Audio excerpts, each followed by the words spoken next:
గుంటూరు జిల్లా సాధికార సభలో మాజీ మంత్రి వైసీపీ జిల్లా అధ్యక్షుడు డొక్కా మాణిక్య వరప్రసాద్ హాట్ కామెంట్స్ చేశారు.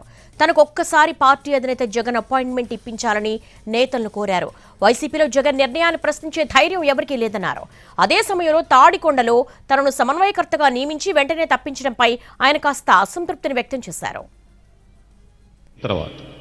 ఈ నియోజకవర్గంలో జరుగుతున్న అనేక పరిణామాల వలన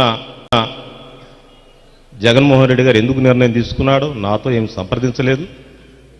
ఆయన ఒక దశలో నన్ను సమన్వయకర్తగా నియమించాడు. ఆగస్టు 19వ తారీఖు నన్ను సమన్వయకర్తగా నియమిస్తే మళ్ళీ 24వ తారీఖు అంటే వారం రోజుల్లో నీకు సర్వేల్లో వ్యతిరేకత వచ్చింది, లేకపోతే నీకు ఏదో కొంత ఒపీనియన్ నెగటివ్ ఉంది, ఆగిపోమని చెప్పాను. అదేం సార్, నేను రమ్మన్నానా, నేను అడిగానా? మళ్ళీ 1 వీక్లో ఎట్లా ఒపీనియన్ మారుతుందని చెప్పి ఆ పెద్దల్ని నాతో మాట్లాడిన పెద్దలతోనే మాట్లాడడం జరిగింది. సరే, వాళ్ళు చెప్పే కారణాలు వాళ్ళు చెప్పారు. మళ్ళీ మరొకరిని సమన్వయకర్తగా నియమించారు.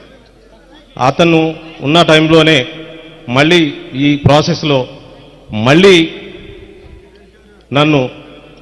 నువ్వు కట్టేసి చేయాల్సిందే అని చెప్పి పెద్దలు కొంతమంది మాట్లాడటం జరిగింది. తాడికొండకు నువ్వే అభ్యర్థి అని చెప్పారు, పెద్దలంతా చెప్పారు, ముఖ్యమంత్రి గారు సహా అందరూ చెప్పారు. నాకేం లేదు, ఒక్కసారి సీఎం గారిని చూసే అవకాశం నాకు కల్పించమని అప్పిరెడ్డి గారికి అందరికీ విజ్ఞప్తి చేస్తూ